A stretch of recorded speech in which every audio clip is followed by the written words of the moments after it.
मुख्य सूत्र के रूप में हेतु, लक्षण और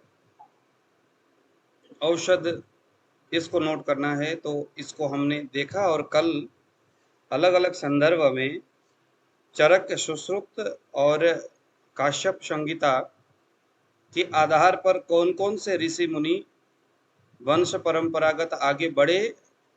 जैसे ही सुश्रुत की बात आएगी तो वहां धन्वंतर ऋषि की बात आएगी, जैसे ही चरक का बात आएगा तो वहां पर पुनर्वसु आत्रेय का बात आएगा। तो इसी तरह से हम लोगों ने ये सारी चीजें कल समझा। वह जो समय था, फिर कल हम लोगों ने एक संदर्भ भी पढ़ा, ऋषि भारद्वाज ऋषि ही बड़े प्रतापी थे, अच्छे बुद्धि वाले थे और विशेष करके आयुर्वेद को वो समझना चाहते थे। इसीलिए सभी ऋषि मुनि जितने भी जो विद्वान थे उस समय आयुर्वेद को समझना चाहते थे, लेकिन उन लोगों का मकसद भरद्वाज ऋषि को इंद्र के पास भेजना हमारे जैसा मकसद नहीं था उनका। उनका मकसद चरक संहिता में स्पष्ट लिखा हुआ है कि वो लोग धर्म, अर्थ, काम और मोक्ष इसकी सिद्धि के लिए मनोजय, क्योंकि हर हाल में मन जो है वो विकृत हो जाता है, तो ऐसा कोई रास्ता जिससे कि हमारा मन विकृत न हो, हमें निरंतर साधना में प्रवृत्त होना पड़े। तो इसके लिए उन लोगों ने आयुर्वेद सीखा था और उसी संदर्भ को ग्रंथकार ने दीर्घन जीवित अध्याय कह करके इस अध्याय में जो चरक संहिता का, हाँ जी गुरुजी रिकॉर्डिंग पे लगा दीजिए ना, चरक रिकॉर्डिंग पे लगा संहिता दीजिए। स्थान 12वां अध्याय अगर आप देखते हैं तो वहां तक का जो प्रसंग है, सूत्र स्थान पहला अध्याय जो है वो दीर्घन जीवित अध्याय के नाम से जाना जाएगा। अब आज हम सीखेंगे चरक संहिता में जो 8 स्थान है उनका महत्व क्या है। तो सबसे पहले लिखिए, उन 8 में से सबसे पहला और चरक का और विशेष करके आयुर्वेद का सबसे मुख्य स्थान है जिसका नाम है सूत्र स्थान। सूत्र स्थान, हम चरक संहिता के कोई भी स्थान में जाए और पढ़े, कोई भी पढ़े, एक सेकंड, ऐसे मधुप, हे मधु के प यानी पान करने वाला। कौन है मधु को पान करने वाला? भमरा, जो फूलों से मधु को उठाता है। अब राइटर जो है, अरे सीधा भ्रमरा लिख देते। मैं आपको थोड़ा सा मैं बता रहा हूं कि संस्कृत किस तरह से लिखा हुआ रहता है। मधुप कितप बंधो, भगवान श्री कृष्ण को गोपियां कह रही है, उलाहना दे रही है, अरे आप चले गए हमें छोड़ करके, इतने दूर तो नहीं है लेकिन फिर भी कभी लौट करके नहीं आए। तो जब बाद में उद्धव जी जब पहुंचे उनके सामने हालचाल पूछने के लिए, तो उद्धव जी के सामने बोल रहे एक भंवरे को दिखा करके कि मधुप कितब बंधु, अरे तुम्हारा दोस्त ये जो भंवरा है ना, ये भंवरे के ही समान लगता है। पहले तो हमसे प्यार किया और फिर बाद में अभी इग्नोर करता है, हमसे बात करने के लिए भी नहीं आता। क्यों मधुप कितब? मधुप यानी भमरा, कितब यानी शत्रु, बंधु, उनके दोस्त हो तुम, यानी कि उस भमरे के जैसा ही दोस्त हो तुम, जो हर फूल में जाकर के रस को लेता है और फूल को छोड़ देता है। चूसने की आदत है तुम्हारे स्वामी यानी कृष्ण को। तो इस तरह की क्लिष्ट भाषा है आयुर्वेद चरक संहिता भी। शब्द बड़े उल्टे पुल्टे हैं, घुमा करके बताने वाला है, तो उन शब्दों को आपको तभी समझ में आएगा जब आप सूत्र स्थान पढ़ोगे। वो पूरा बताएगा किस तरह से शब्द होगा तो उसको क्या अर्थ निकालना है। बताने के बाद फिर रोगों के तमाम कारणों के ऊपर चर्चा करने के लिए निदान स्थान बताया गया। फिर तीसरे नंबर में विमान स्थान आता है। नोट करिए, विमान स्थान। विमान स्थान क्या है? विमान स्थान में भी 8 अध्याय है। 8 अध्याय में एक चिकित्सक का प्रशिक्षण, चिकित्सा पद्धति की नैतिकता, शरीर के विकृति विज्ञान, आहार और पोषण के विज्ञान, और दवाओं का स्वाद, कौन से दवाएं, गुण धर्म आदि द्रव्यों का, वो मधुर है, वो अम्ल है, वो आपको विमान स्थान में पता चलेगा। एक चिकित्सक कैसा होना चाहिए, चिकित्सक का गुण कैसा है, कैसा होना चाहिए, रोगी का गुण कैसा होना चाहिए, कौन रोगी है, कौन साध्य है, कौन असाध्य है, कौन कृच्छ साध्य है, कौन कष्ट साध्य है, किसका चिकित्सा करे, किसका ना करे, कौन से वैद्य के पास जाए, किसके पास न जाए, ये सभी व्याधि हमें विमान स्थान में पढ़ने को मिलेगा। शरीर किस तरह से विकृत होगा, विकृत होने से क्या क्या होगा, आहार का परिकल्पना, कौन सा आहार, और उन आहार में किस तरह का गुण होगा, चावल खाया जाए या न जाए, गेहूं में क्या है आहार, और वहां पर मिलने वाले पोषण के बारे में पूरा जानकारी है। क्योंकि देखो, यह भी एक प्रकार का हेतु ही है। रोटी से है, चावल से है, पानी से है, कुछ न खाने से हुआ है, बहुत कुछ खा करके हुआ है। तो तमाम निदान और विमान स्थान में रोग के हेतु यानी कारण और उस कारणों में भी हमने यहाँ पर दूसरे नंबर में विमान स्थान में हमने यहाँ पर विश्लेषण किया। उसके बाद फिर हम चले गए शरीर स्थान में। तो चौथे स्थान में, चौथे नंबर में हम शरीर की जो एनाटॉमिकल कंडीशन है उसको जानना जरूरी है। शरीर स्थान, यहां पर भी 8 अध्याय है। शरीर स्थान में क्या क्या बातें होंगी? शरीर स्थान में शरीर की बात होंगी, लीवर क्या है, स्टमक क्या है, हाँ, आपके छोटी और बड़ी आंत की क्या स्थिति है, मानव शरीर, वहां भ्रूण विज्ञान की भी बातें हैं, शरीर की रचना कैसे होती है। सिर्फ इंसान ही नहीं बल्कि जितने भी ग्राम्य जो जानवर है, वन में रहने वाले, स्थावर जंगम, ये सभी जो जानवर है, जड़ चेतन स्थावर जंगम, इन सभी का शरीर किस तरह से बना हुआ है, रचना कैसे हुई है, इसके बारे में हमें शरीर स्थान बताएगा। यानी एनाटॉमिकल जो कंडीशन है वो हमें शरीर स्थान में पढ़ने को मिलेगा। हम लोग इन सभी जो सूत्र है वो मैं उन सूत्रों को लूंगा और आपके सामने रखूंगा, और एक दूसरे को जोड़ते हुए हम जाएंगे, और उसमें उस जोड़ में आपने भी सहभागी होना है। इतना मजा आएगा कि पूछो मत। आयुर्वेद, असली आयुर्वेद यही चीजें हैं। बस हमने ज्यादा लपड़ चपड़ में नहीं जाना है, हमने उन सूत्र को पकड़ना है जो वाकई में तमाम जो आयुर्वेदाचार्य है उनके दृष्टि में वो महत्वपूर्ण है। साधारण जीवन जीने वाले लोगों का, जिनका शरीर आरोग्यता से लबालब रहे, और अगर उनके सामने कोई रोगी आए तो बढ़िया सा समझ में आ जाए कि व्याधि क्या है। जब हमें व्याधि समझ में आता है तो उसके बाद चिकित्सा समझने में कोई ज्यादा दिक्कत नहीं है।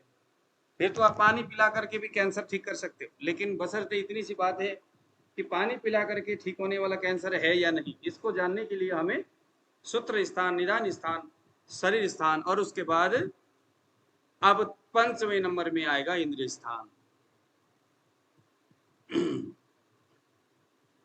इंद्रिय स्थान की बात आएंगे। इंद्रिय स्थान में हमारे शरीर में जो एक जो संवेदनशील जो अंग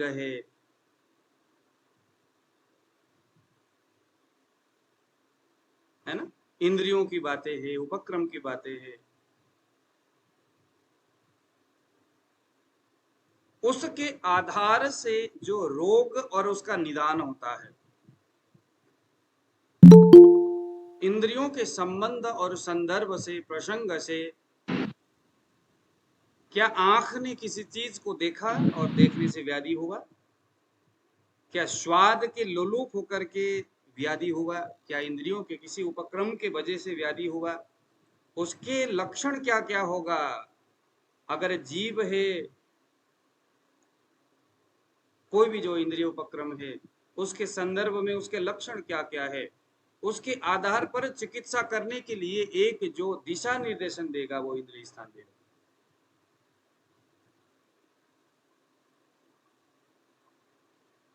ठीक है। छठे नंबर में है चिकित्सा स्थान। अब यहां पर चिकित्सा की बातें होंगे। देखो जरा, हम क्या करते, अच्छा क्या हुआ, अच्छा खांसी हुई, चलो भाई ये खाओ, हमने सोचा भी नहीं। अब यहाँ पुनर्वसु आत्रेय जी कह रहे, चरक जी बोल रहे, अब ये जो बोल रहे हैं वो ऐसे ही नहीं बोल रहे, इतने लंबे समय तक इन्होंने इसके ऊपर स्टडी किया, सिर्फ खुद से नहीं, चरक संहिता की हम बात कर रहे, ब्रह्मा जी ने खुद से उन्होंने महसूस किया, फिर उन्होंने आगे से आगे लोगों को वो पढ़ाते हुए गए, दक्ष प्रजापति को पढ़ाया, इंद्र को, फिर भारद्वाज ऋषि, फिर पुनर्वसु आत्रेय जी आगे भारद्वाज जी से सीखने के लिए, फिर उनके 6 शिष्य, उनमें से सबसे प्रखर अग्निवेश, अग्निवेश इतना चतुर, पुनर्वसु आत्रेय जी ने जो जो सिद्धांत बताया था, उन्होंने ये जो है हमारे अग्निवेश जो ऋषि थे, उन्होंने उन बातों को, उन सूत्रों को अपने, इन्हें हम तंत्रकार बोलते हैं, अग्निवेश को तंत्र युक्ति से उन्होंने काम किया, शब्दों का ऐसे व्याख्यान किया है ना पुनर्वसु, इन्होंने अग्निवेश ने ऐसे व्याख्यान किया। अगर ये लिखा है तो इसका मतलब ये हो सकता है, अगर अग्निवेश न होते तो ये जो नए नए जो व्याधि आ रहा है अभी अभी कोरोना, और लोग कोरोना के इलाज दे रहे, आयुर्वेद चिकित्सक, कोरोना के बारे में तो कहीं आयुर्वेद में चरक में लिखा ही नहीं है कि कोरोना नाम का कोई व्याधि है, कैंसर नाम का कोई व्याधि है, किसी ने लिखा ही नहीं। टीबी क्या होता है, कोरोना इसमें तो है ही नहीं कहीं भी। लेकिन अग्निवेश ने सिखाया है कि टीबी के लक्षण को देखो, उनके हेतुओं को देखो, किस वजह से टीबी होता है, एड्स के लक्षण देखो और उसके हेतुओं को देखो, कोरोना उसके लक्षण को देखो, उसके हेतु को देखो, कारणों को देखो, उसके बाद फिर दोष के ऊपर जाओ, ये कारण है, इसके वजह से ये लक्षण दिख रहा है, इसका मतलब ये इसका दोष है, उसके आधार पर आप उसको एक नाम दो, इसको कहते हैं, इस विधि को तंत्र युक्ति, लिखा नहीं है वहां पर, आप अपने बुद्धि लगा रहे हो। एक तो होता है गुरुमुखी, मैंने गुरु से जितना सीखा है, जितना उन्होंने बताया है, मैं उससे आगे नहीं जाऊंगा। आजकल बुरा ना मानना, मैं खुद एक पंडित जी हूं, कर्म कांड, पूजा पाठ के प्रति लोग आकर्षित क्यों नहीं है, धर्मशास्त्र, वेद, पुराण के प्रति लोग आकर्षित क्यों नहीं है? वो इसीलिए नहीं है क्योंकि इसको समय सापेक्ष, इसमें तंत्र को लगाने की जो तरीका है वो किसी ने बताया नहीं है, अगर बताया भी है तो किसी ने उसको जला दिया, वो है नहीं अभी। जैसे कहते हैं ना, पूजा करने के लिए कहीं जाओ, अरे हमारे तो परंपरा है ये, हमारे तो दादाजी ऐसा करते थे, अब वो वैसा गलत ही करते हो। जैसे काली माता को दारू पिलाना गलत है कि नहीं है? लेकिन इसको अगर आप परंपरा मानोगे तो ये तो गलत बात है ना। तो अगर यहाँ पर अग्निवेश जैसे कोई विद्वान होते और उन्होंने कोई अगर सिद्धांत दिया होता तो भाई आज के कालखंड में ये नहीं होना चाहिए, अथवा ऐसा कोई तंत्र युक्ति वो लगा देते, लेकिन लगाया नहीं है। अगर किसी ने लगाने का प्रयास किया तो उसको लोगों ने इग्नोर किया। जैसे अभी शंकराचार्य जी कह रहे साईं बाबा की मूर्ति मत रखो, तंत्र युक्ति लगाने का उन्होंने प्रयास तो किया, लेकिन लोग मानते ही नहीं है। हर किसी के मंदिर में साईं बाबा है, साईं बाबा को रखना अच्छा है या गलत है वो उसमें मैं नहीं जाऊंगा। मैं कहाँ जा रहा हूं, शंकराचार्य तो हिंदुओं का कम से कम बहुत बड़ा एक ऊंचा गद्दी है। उस गद्दी में बैठा हुआ आदमी अगर कोई बात बोल रहे तो उसको हम क्यों नहीं मान रहे? तो कहीं ना कहीं गड़बड़ है। और यह परंपरा पहले से भी गढ़ते हुए आया हुआ, इसीलिए हमारी बातें कोई ज्यादा नहीं सुनता। बस इसीलिए टीवी में आए दिन लोग लफड़ा करते रहते हैं, बताने वाला कोई नहीं है। इधर आने जरा, एक सेकंड ना।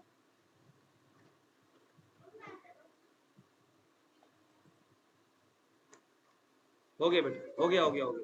अच्छा, तो हमने बात किया चिकित्सा स्थान, सबसे छठे नंबर में चिकित्सा स्थान में 30 अध्याय है। चिकित्सा स्थान में दवा और रोगों के उपचार से संबंधित बातें होगा। चिकित्सा स्थान में कौन सा रोग, उसके लक्षण तो हमने पहले पढ़ लिया निदान स्थान में। अब यहाँ चिकित्सा स्थान में क्या होगा, उस लक्षण के आधार पर या उस कारण के आधार पर जो लक्षण तय हुआ है उसके आधार पर अब यहाँ पर चिकित्सा होगा। ध्यान देना, चिकित्सा स्थान में कारण भी लिखा है, लक्षण भी लिखा है, लेकिन इसको समझने के लिए हमें सूत्र स्थान में पहले ध्यान देना है, फिर निदान स्थान में निगाह मारना है, फिर शरीर स्थान में निगाह मारना है, फिर उसके बाद इंद्रिय स्थान में निगाह मारना है, उसके बाद चिकित्सा स्थान में निगाह मारना है। हर एक चीज में स्टेप बाय स्टेप जाना है। आया समझ में? 7वें नंबर में है कल्प स्थान। कल्प स्थान में भेषज यानी वैद्यों के बारे में और विश्व विज्ञान, विश्व विज्ञान, भेषज यानी दवाई को कैसे बनाना। 12 अध्याय कल्प स्थान में दवा को तैयार कैसे करना, खुराक को कैसे डिसाइड करना चाहिए, सब इस तरह के दिशा निर्देश किया हुआ। उनके दुरुपयोग के संकेत और जहर से निपटने का है ना कल्प स्थान में विशेष करके। हालांकि इसमें एक छोटी सी बात बता रहा हूं, यहाँ पर विश्व चिकित्सा के बारे में विस्तृत व्याख्यान है और भी बातें हैं कल्प स्थान में। चिकित्सा के बहुत सारे रूल यहाँ पर भी है। भाई इतना समझ लेना, चिकित्सा करने के लिए एक सिद्धांत की जरूरत होती है, बिना सिद्धांत तो चिकित्सा आप कर नहीं सकते। अमुक ऋतु है, वर्षा ऋतु है, तो वर्षा ऋतु में क्या नहीं खाना और क्या खाना, वर्षा ऋतु क्या है, ये सभी चीजें डिसाइड करता है ये चरक संहिता। ऐसे तमाम तरह की बातें हैं। तो कल्प स्थान है, लिख लिया आप लोगों ने, जहां पर विश्व चिकित्सा के बारे में बात है। अब ये विष सिर्फ सर्प के विष ही नहीं, ये विष बहुत सारे विष है। अगर केमिकल युक्त कोई अगर आप आहार सेवन करते हो तो वह भी विष है। अगर आप ज्यादा भोजन करने के बाद शरीर में आम बन रहा है, वह भी एक प्रकार का विष है। तो कल्प स्थान में जो हम पढ़ेंगे ये तमाम जो शरीर के लिए अहितकर होगा कोई रस, वो सभी विष के कैटेगरी में आएंगे। उनकी भी परोक्ष और अपरोक्ष चर्चा कल्प स्थान में है। और फिर अंतिम में आया सिद्धि स्थान। सिद्धि स्थान का मतलब सुखकर स्थिति। अभी तक जो आपने पढ़ा, एनाटॉमिकल कंडीशन को आपने एनालाइज किया, आयुर्वेद के शरीर स्थान और उसके बाद इंद्रिय स्थान के जो संवेदन अंगों के बारे में, संवेदी अंग के बारे में, उसके आधार पर जो आपने रोग का निदान तैयार किया, उसके बाद आधार पर जो आपने चिकित्सा के बारे में एक सूत्र का आपने संकलन किया, प्रिस्क्रिप्शन बनाने की चीजें हैं चरक संहिता, कि किस तरह से हमने डायग्नोस करना है और उसके बाद क्या चीजें सामने आ रहा है। तो कल्प स्थान के बाद सिद्ध स्थान है, यह उपचार में सफलता के बारे में सिखाता है कि एक सफलतम उपचार का आधार क्या है। यहां पर 12 अध्याय है। स्वच्छता, अस्वच्छता, पवित्रता, अपवित्रता, स्वस्थ और अस्वस्थ, इस तरह के जीवन के लक्षण और उनके बारे में जो विस्तृत व्याख्यान आपको सिद्ध स्थान में पढ़ने को मिलेगा।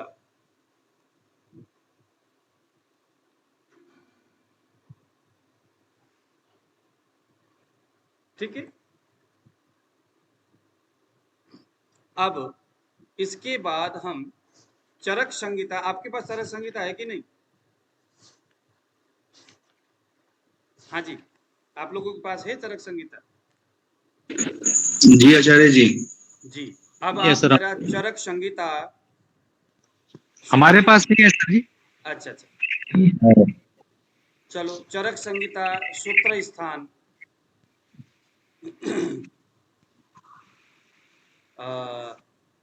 के सूत्र स्थान प्रथम अध्याय 48वां जो श्लोक है, अब मैं आपको चरक संहिता पढ़ाना शुरू कर रहा हूं। हालांकि अभी तक चरक संहिता ये, लेकिन अभी तक तो एक भूमिका तय हो रहा है अभी तक। 48वां अध्याय, अगर आपके पास है चरक संहिता तो उसको निकाल लेना।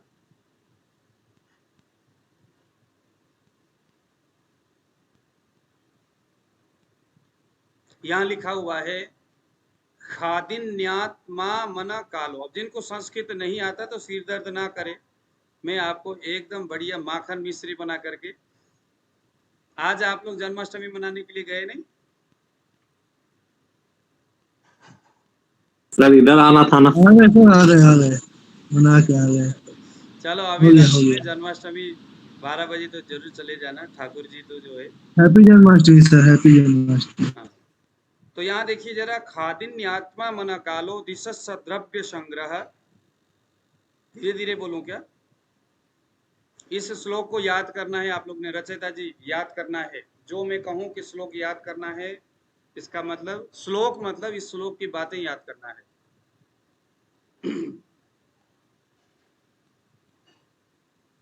यहां पर दुनिया में जो भी जड़ और चेतन पदार्थ है, चेतन और अचेतन, चेतन वो है जिसमें चेतना रहती है और अचेतन वो है जिसमें चेतना नहीं रहता, उन सभी की यथा स्थिति यहां बात कर रहा है। तो कौन है चेतन और कौन है अचेतन, उसके संदर्भ में चरक में यहां पर अब आगे अपना प्रसंग रख रहे हैं। खादिनी, ख यानी आकाश, हम ब्रह्मा भी बोलते हैं, लेकिन अभी हम आकाश तक सीमित रहेंगे, हम ब्रह्मा तक तो पहुंचे नहीं। खम आकाश, खादिनी आकाश आदि, यानी पंच महाभूत। रचयिता जी बताइए कौन कौन से होते हैं पंच महाभूत? पृथ्वी, जल, तेज, वायु और आकाश। नोट करिए जरा रचयिता जी। खादिनी आत्मा,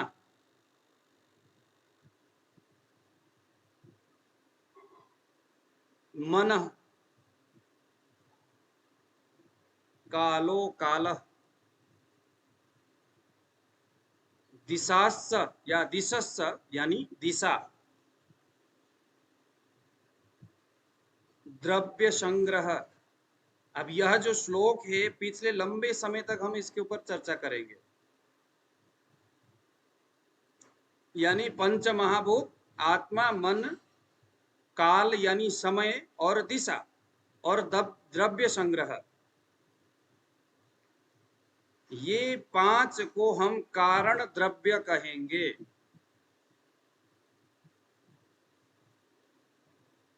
अभी मैं व्याख्यान करूंगा। इन 5 को हम कारण द्रव्य कहेंगे। कारण द्रव्य, वह जो कारण द्रव्य है, कारण यानी किसी चीज को जो मूवमेंट कर सकता है, जो किसी चीज को हीलिंग कर सकता है, उसे हम कारण कहेंगे। किस कारण से ऐसा हुआ? कारण द्रव्य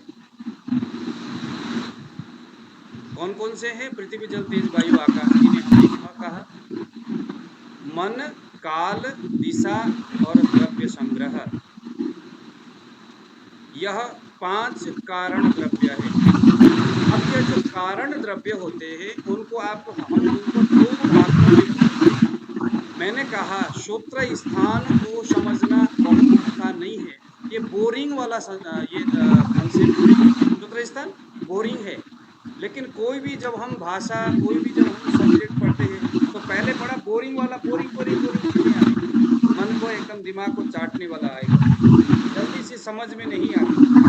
लेकिन धीरे धीरे जब वो चीजें समझते हुए जाओगे, पढ़ते हुए जाओगे, उससे लड़ते हुए जाओगे, फिर उसके बाद तो मजा ही मजा है। फिर हर बातें आपको ऐसा लगने लगता है, हाँ यार ये तो मैंने वाकई में सुना है। वो सुना तो नहीं था, लेकिन फिर भी चूंकि उसकी जो मुख्य जो सूत्र है हर ग्रंथ में पहले ही डाल दिया हुआ है, उसको पढ़ के आप आगे गए हो तो हर चीजें अब आपको आसान लगेगी। इसलिए पहले यहाँ पर मैंने पहले भी बताया सूत्र किया हुआ है। तो कारण द्रव्य 5 है। उन 5 को आप 2 भाग में विभक्त करो। पहला भाग को आप कहो अचेतन और दूसरे भाग को कहो आप चेतन, या चेतन और अचेतन कहो।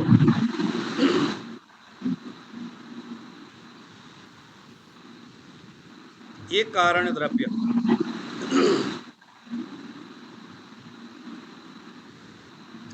कारण द्रव्य 5 है। मतलब अगर पृथ्वी, जल, तेज, वायु उसको भी तोड़ करके देखें तो 10 है कारण द्रव्य। वह कारण द्रव्य 2 तरह के हैं, एक चेतन है और एक अचेतन है। इन्हीं चीजों से हम सूत्र तैयार करके चिकित्सा देंगे, किसी व्याधि को समझेंगे, किसी व्यक्ति की व्याधि को समझेंगे। अब यहाँ पर चेतन कौन है और अचेतन इसको जानना है। रचिता जी प्लीज आप अपनी। अब यहाँ पर चेतन कौन है और अचेतन कौन है ये जाने। तो पृथ्वी, जल, तेज, वायु और आकाश, यह चेतन है कि नहीं है? यह चेतन है कि अचेतन है? पृथ्वी यह जो है अचेतन द्रव्य है। पंचमहाभूत अचेतन ही है।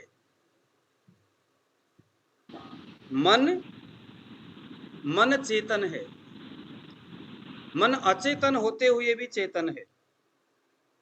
मन को सर्वव्यापकता बताया गया है। मन अचेतन होते हुए भी क्रियायुक्त है तथा आत्मा है। देखो, क्रियावच्च मनस्सेत इतः परः युक्तस्य मनसा तस्य निर्दिशन्त्यात्म क्रिया। मन अचेतन तो है लेकिन अचेतन होते हुए भी मन इंद्रियों के साथ संबंध बना करके चेतन युक्त कार्य करता है। इसलिए ये अचेतन, अभी आपको समझ में आया?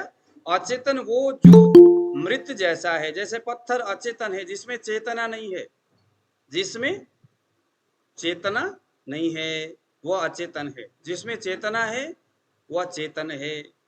तो एक तो पृथ्वी, जल, तेज, वायु, आकाश ये अचेतन है। ये इसको हम बाद में जाकर के जोड़ेंगे हमारे चिकित्सा सूत्र में। मन अचेतन तो है, लेकिन होते हुए भी यह कहीं ना कहीं चेतन है। काल किसको कहते हैं? काल यानी समय को बोलते हैं। कौन सा वाला काल? शीत काल। ये जो काल को हम कहाँ लगाएंगे? व्याधि का कारण चेतन द्रव्य से है या अचेतन द्रव्य से है? जो आपके पास रोगी आया है वो चेतन स्थिति से रोगग्रस्त होके आया है, अचेतन स्थिति से आया है? तो अचेतन में ये बातें हो रही है। क्या वो मन के वजह से आया है? कारण द्रव्य किस कारण से हुआ है? तो महाभूत उसके कारण है जो अचेतन है। क्या मन है? क्या काल? काल यानी समय। शीत काल सर्दी का मौसम है? क्या बरसात का मौसम है? क्या गर्मी का मौसम है? ये 3 काल है। तो व्याधि के कारण को जानने के लिए पहले संदर्भ में अचेतन में महाभूत बताया, दूसरे में मन बताया और तीसरे में काल बता रहा है, जो कि ऋतु के आधार पर तय होता है। ये शीत ऋतु है, उष्ण ऋतु है या वर्षा ऋतु है। हर ऋतु का अपना एक मान है और वो अगर व्याधि का कारण बनता है तो उन सभी का अपना तरीका है और उसको इलाज करते वक्त हमें विशेष अलग अलग तरीका अपनाना होगा। अभी आगे हम स्टेप बाय स्टेप इसको समझेंगे।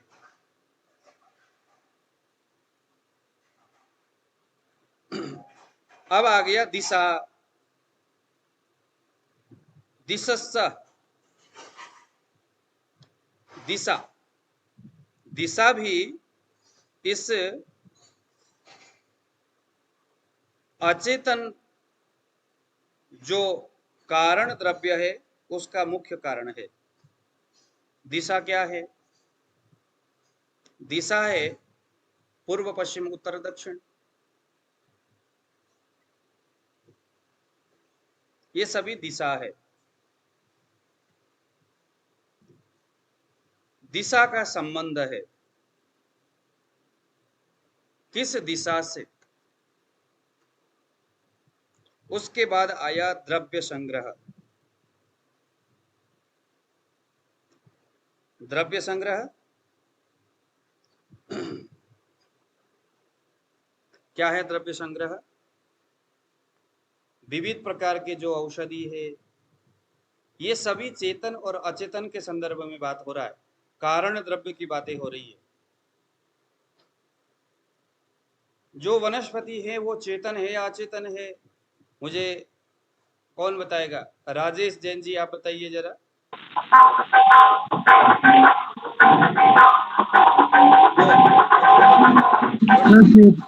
चेतन चेतन होना चाहिए। चेतन चेतन चेतन होता है वो। चेतन ठीक है, बहुत अच्छी बात है। जो द्रव्य जो जड़ी बूटी है वो चेतन द्रव्य है। चेतन द्रव्य कैसे है? क्योंकि उसको पता होता है, उसको महसूस होता है। एक वनस्पति जिसका नाम है सूर्यमुखी, सुना है आप लोगों ने? सूर्यमुखी का पेड़ पौधा, सूर्यमुखी का तेल। जी सर। हाँ, जी सर। सूर्यमुखी देखो, जो चेतन है वो हमारे इंद्रियों के साथ संबंध बनाता है। जो चेतन द्रव्य है वो इंद्रियों के जो विषय है उसको ग्रहण करे, जो वो चेतन है। और जो इंद्रिय के विषय को ग्रहण करने में असमर्थ है वो अचेतन है। तो बताया जाता है जो सूर्यमुखी फूल है, जब सूर्य उदय होता है तो कहते हैं सूर्यमुखी का जो फूल है उसका मुंह पूर्व दिशा में होता है, और जैसे जैसे सूर्य आगे बढ़ता है सूर्यमुखी का जो फूल है उस सूर्य की तरफ होता है। ऐसा लगता है मान लो उस सूर्यमुखी फूल को देखने की शक्ति है, वो देख पाता है, जब भी तो वो जान पाता है कि सूर्य अभी किधर है। अगर अचेतन होता तो क्या ये संभव था? बताइए, था क्या? बिल्कुल भी नहीं था। जैसे नहीं था, इसीलिए जो सूर्यमुखी है उसको चक्षुरिंद्रिय प्रधान वनस्पति बताया है। ये क्लास क्या फ्री है? हाँ जी, ये क्लास क्या फ्री है? चलिए अभी तो आप पढ़ लीजिएगा, फिर बाद में देखेंगे। अच्छा। ये चक्षुर इंद्रिय है। फ्री जो होता है बड़े पेट खराब करता है, पता है ना आपको शिवम जी? हाँ हाँ। आपने बहुत छोटा सवाल किया। दुनिया में फ्री नहीं होता। समान वायु डिस्टर्ब हो जाएगी। हाँ तो लवली एक एक वनस्पति जिसका नाम है लवली, आप गूगल में सर्च कर लो, अभी मैंने उसका फोटो नहीं निकाला। लवली जो है, यह जो वनस्पति है, जब मेघ का गर्जना करता है, जब मेघ जब गर्जना जब करता है, आवाज आता है बादलों का, तो उसको सुन करके उसके फल जो है बड़ा फलवती होता है। वर्षा ऋतु में यह जो फल है उस मेघ के गर्जना को सुन करके ये उत्तेजित होता है और फल को विकसित करता है, ये लवली नाम का वृक्ष। इसीलिए इस वृक्ष को श्रवणेंद्रिय बताया है। मेघ के उस आवाज को यह वृक्ष सुन पाता है, तो यह चेतन है ना। इसकी चेतनता हमें गवाही देता है इस बात को, क्योंकि ये उस आवाज को सुन रहा है। आम का वृक्ष, आम का पेड़, ऐसी मान्यता है कि जो आम है उसके जड़ में एकदम मछली जो है, मरा हुआ मछली के पानी, आपने अविनाश जी ने सुना होगा, उसके पानी को जब हम जड़ में लगाते हैं तो कहते बहुत अच्छा स्वाद देता है, बहुत अच्छा, बहुत ज्यादा फूल और उसके फल विकसित होते हैं, फल आते बहुत ज्यादा। आम में इंद्रिय, यह चेतन है, चेतनशील वृक्ष है। आम ने अपने चेतना में से जो स्पर्शेंद्रिय है, उसके छाल में किसी चीज का जो स्पर्श हो रहा है, उससे उसने मान लिया कि यह क्या है, उस स्पर्श गम्य महसूस उसको यहाँ हो रहा है। तो इस प्रकार से सभी जितने भी जो वनस्पति है, द्रव्य संग्रह जो वनस्पति है, वह चेतनशील पदार्थ है।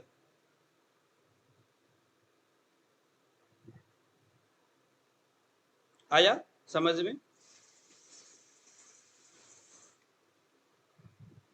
तो हमने अभी यहाँ पर दो बातें पढ़ा, एक का नाम है चेतन, चेतनशील पदार्थ, और दूसरे का नाम है अचेतन पदार्थ। कारण द्रव्य में, कारण द्रव्य अभी हुआ खादिन्यात्मा मन कालो दिशस्य, ये 5 जो है कारण द्रव्य है। उस कारण द्रव्य को हमने चेतन और अचेतन नाम दिया। कुछ कारण द्रव्य चेतन होते हैं और कुछ अचेतन होते हैं।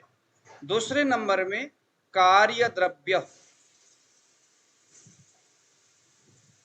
जब हम उपचार करेंगे, द्रव्य गुण विज्ञान जब हम पढ़ेंगे, तो यह चीजें बार बार आपके सामने आएगा। एक हमने पढ़ा अभी कारण द्रव्य, कारण द्रव्य को खादिन्य आत्मा कहा, पंचमाभूत मन और आत्मा, काल और दिशा। ऐसे ही अब हम देखेंगे कार्य द्रव्य, वह जो वनस्पति है उसको एक तो हमने चेतन है या अचेतन है, इस दिशा से हमने उस वनस्पति को देखा। दूसरे नंबर में अब हम देखेंगे कि वह वनस्पति का कार्य द्रव्य क्या है। कार्य द्रव्य गुणों के आश्रित होते हैं और कारण द्रव्य चेतन अचेतन के आश्रित होते हैं। गुणों के आश्रित यानी मधुर रस है, तो यह मधुर रस गुरु है, शीत है, स्निग्ध है, उष्ण है, किस तरह के रस है, तो यह रस ही द्रव्य का जो यह रस है, ये जो गुण है, यह उस द्रव्य का कार्य द्रव्य है। ये उसका कार्य है, काम करेगा, इसी गुणों से ये काम करेगा। काम करने वाला गुण युक्त जो द्रव्य है वो चेतन है या अचेतन है। जैसे अगर हम कोई रसायन तैयार करते हैं, चाहे वो स्वर्ण भस्म हो, स्वर्ण भस्म भी खाया जाता है, लोहा भस्म भी खाया जाता है, तो आप बताइए लोहा चेतन है या अचेतन है? अचेतन होगा सर वो। सर ये चेतन है, कैसे खाया जा रहा है? चेतन है सर, चेतना, शरीर को चेतना प्रदान कर रहा है। सर चेतन तो नहीं हो सकता, उसमें कॉन्शियसनेस है ही नहीं। हाँ, आप ना कंफ्यूज नहीं होना, चेतन नहीं है, अचेतन है। इसीलिए जब आप रसायन द्रव्य बनाने की विधि जब आप सीखने के लिए जाओगे तो वहां पर पहले उसके दोषों को मारने के लिए मारण क्रिया किया जाता है, फिर उसके बाद उसमें चेतनता पैदा करने के लिए चेतन कर्म किया जाता है। उसमें विविध प्रकार के द्रव्य डाल करके उसको उसको अमृतीकरण बोलते हैं हम लोग आयुर्वेद में। यह जो अमृतीकरण है यह क्या है, उस अचेतन द्रव्य में चेतन यानी उसमें कार्य द्रव्य, कारण द्रव्य जो था, कार्य द्रव्य जो है उस लोहा में कार्य द्रव्य तो है, कार्य द्रव्य गुणों के आश्रित होता है, लेकिन कारण द्रव्य में वो चेतन नहीं है, अचेतन है। इसीलिए बोलते हैं कि उसमें चेतनता लाने के लिए अमृतीकरण करना है।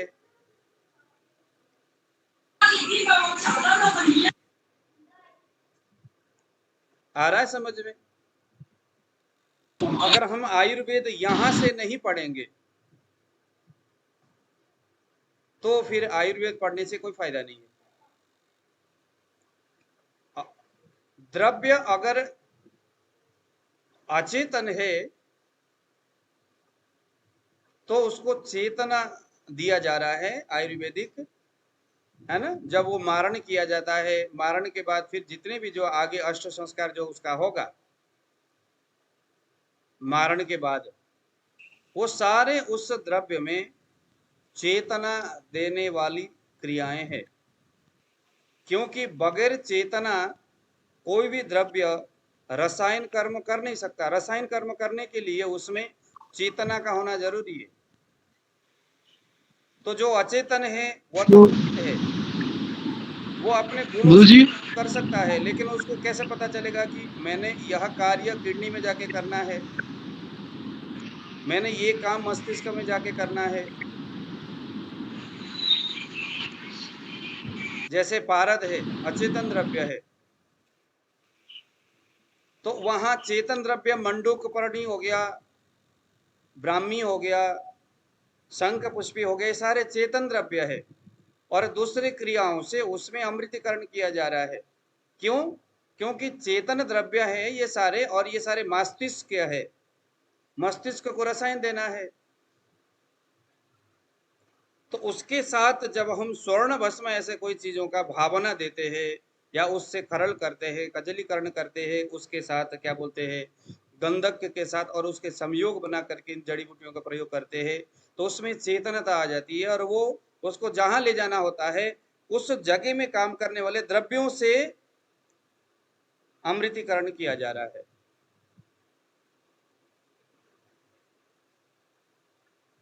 तो आज हमने सिर्फ ये दो ही तो बात पढ़ा आज, कारण द्रव्य और कार्य द्रव्य, बस इसके ऊपर सर, आप गौर करना। मेरा एक सवाल था सर, मेरा एक सवाल था कि अगर कोई क्वेश्चन करता है कि जो गंधक है, जो पारद है बता रहे हैं, और स्वर्ण भस्म वगैरह है, ये अगर कोई क्वेश्चन करता है कि ये चेतन द्रव्य की अचेतन द्रव्य है, तो तब हमको क्या बोलना है सर अचेतन। उस समय?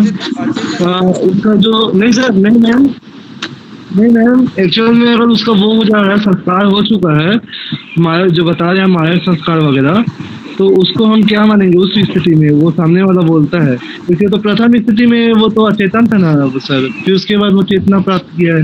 हाँ, ये मेरा जो कहना है। अचेतन द्रव्य है उसको मारण आदि कर्म करके हमने चेतना हम लोग दे रहे हैं। तो अशुद्ध रूप में वो अचेतन है और शुद्ध रूप में वो चेतना रूप में है। शुद्ध रूप से जिसको शुद्ध करना है, और शुद्ध करने के बाद उसमें अमृतीकरण करना है। तीन कार्य होता है एक रसायन में, एक खनिज द्रव्यों में। पहले उसकी अशुद्धि को हटाना है, शुद्ध हो जाएगा, शुद्ध होने के बाद फिर उसमें अमृतीकरण होता है। लेकिन आजकल क्या है ना कि आजकल ये जो अशुद्ध है उसको शुद्ध करते। एक्चुअली भारत सरकार जो है ना वो क्या, वो इस चीज को चेक नहीं करता कि यह अमृत, यह किसी व्यक्ति के लिए अच्छा गुण देने वाला द्रव्य है कि नहीं। भारत सरकार ने क्या देखना है, इसमें अच्छाई कुछ है या नहीं, उसने वो चेक नहीं करना। उसने क्या करना, इसमें कोई बुराई है कि नहीं, किसी को अच्छा करे या ना करे लेकिन किसी को बुरा ना करे, ये भारत सरकार देखता है, इसीलिए उसको चेक किया जाता है। लेकिन बहुत सारे जो चीजें हैं उस बुराई से, उस द्रव्य की जो विष है, उसकी जो अशुद्धि है, उस तक को खत्म करने के लिए प्रयास नहीं करते वो लोग, उसमें अशुद्धि ही रह जाता है चीजों में। अमृतकरण की तो बात ही छोड़ो, इसीलिए तो रसायन प्रॉपर काम नहीं करता।